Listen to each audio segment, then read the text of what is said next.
भगवान की, राम कथा महामहोत्सव की।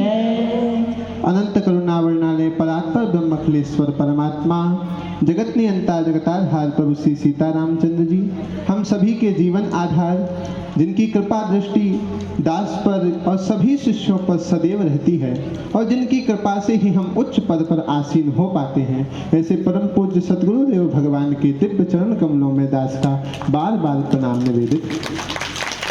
देखिए, आप लोग जो ताली बजा रहे हैं ना, अपने आप के लिए भी बजा रहे हैं, क्योंकि आप लोग इतने सौभाग्यशाली हैं कि ये शाम संस्मरणात् पुंसां सद्यः शुद्ध्यन्ति वै मनः, किं पुनर्दर्शनम स्पर्श पाद शौचासनादिभिः। ऐसे संत महापुरुष ये शाम संस्मरणात् पुंसां, जिनका स्मरण मात्र कर लेने से सद्यः शुद्ध्यन्ति वै मनः, हमारा मन शुद्ध हो जाता हो। यदि ऐसे महापुरुष के चरणों को स्पर्श करने का, उनकी मुखारविंद से कथा सुनने का सौभाग्य मिल जाए तो फिर तो कहना ही क्या है, ये तो सोने पर सुहागा हो गया। और गंज बासोदा के जितने भी ये सब आप लोग श्रोता है ना, बड़े सौभाग्यशाली हैं कि जन्म जन्मांतर युग युगांतर के सत्कृत्य जब का फल जब उदित हुआ, तब सद्गुरुदेव भगवान की इतनी कृपा बरसती है कि बड़े बड़े शिष्य लोग निवेदन करते हैं कि आप पधारें, पर गुरुदेव समय नहीं दे पाते। पर गंज बासोदा में तो साल में 2-3 बार गुरुदेव का पदार्पण हो जाता है आप सब पर कृपा करने के लिए। निश्चित ही हमारे सत्कर्म के फल का ही उदय है। अब थोड़ा सा हम चर्चा करें। ये जो गंज बासोदा की भूमि है, तीर्थराज प्रयाग तो बन ही गई, क्योंकि मुद मंगलमय संत समाजो, मुद मंगलमय संत समाजो, जो जग जंगम तीरथ राजो, जो जग जंगम तीरथ राजो। जहाँ पर संत के चरण जाते हैं वो स्थान अपने आप में तीर्थराज प्रयाग हो जाता है। तो तीर्थराज प्रयाग ये स्थान कैसे हुआ? बोले तीर्थराज प्रयाग में 3 प्रकार की नदियां हैं जिनका संगम होता है, गंगा जी, यमुना जी और सरस्वती जी। ऐसे ही यहाँ पर जो राम कथा हो रही है, इनमें भी 3 प्रकार की नदियां हैं। जब सद्गुरुदेव अपने मुखारविंद से ज्ञान की कथा कहते हैं तो वो ही राम कथा रूपी गंगा हो जाती है। जब सद्गुरुदेव भगवान अपने मुखारविंद से वैराग्य की बात कहते हैं तो वो ही राम कथा रूपी सरस्वती हो जाती है। और वो ही जब सद्गुरुदेव भगवान भक्ति की बात अपने मुखारविंद से कहते हैं तो तब राम कथा रूपी यमुना जी प्रवाहित होने लगती है। इसलिए यहाँ पर तीर्थराज प्रयाग की भूमि बनी।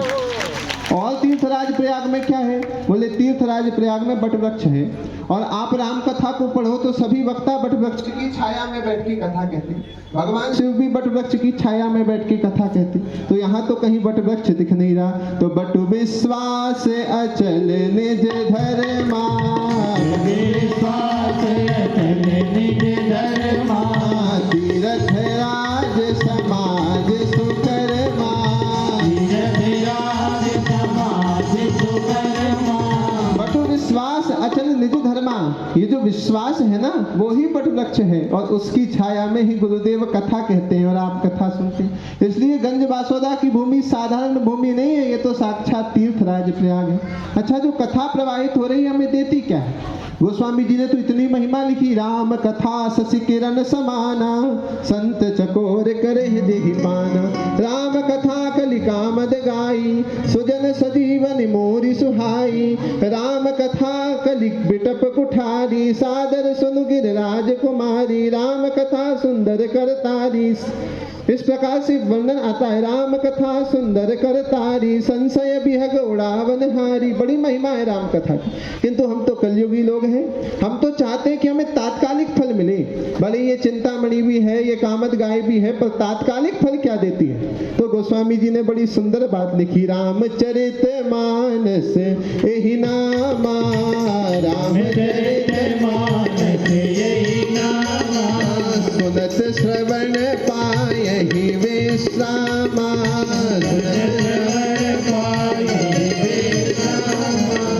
आज का व्यक्ति सिर्फ विश्राम चाहता है। जहाँ देखो वहाँ हम विश्राम की ही कामना रखते हैं। हम कमाते क्यों हैं? बोले हम जब कमाएंगे लक्ष्मी आएगी तो बढ़िया रोटी मिलेगी और सुख से जिएंगे। हम सब विश्राम चाहते हैं पर विश्राम मिलता नहीं, क्योंकि संसार तो दर्पण के भांति है, दर्पण में चेहरा दिखता होता नहीं। उसी प्रकार से हमें संसार में सुख की प्रतीति होती है पर होता नहीं। तो यह सुख मिलेगा कैसे, विश्राम मिलेगा कैसे? टका धर्मा टका ही परमं तपा यस्य गहे टका नास्ति हा टका टक टकायते। हम टका के पीछे, धन के पीछे घूम रहे हैं पर वो हमें सुख नहीं देगा। तो बोले राम कथा रामचरितमानसे ही नामा और सुनत श्रवण पाए ही विश्रामा।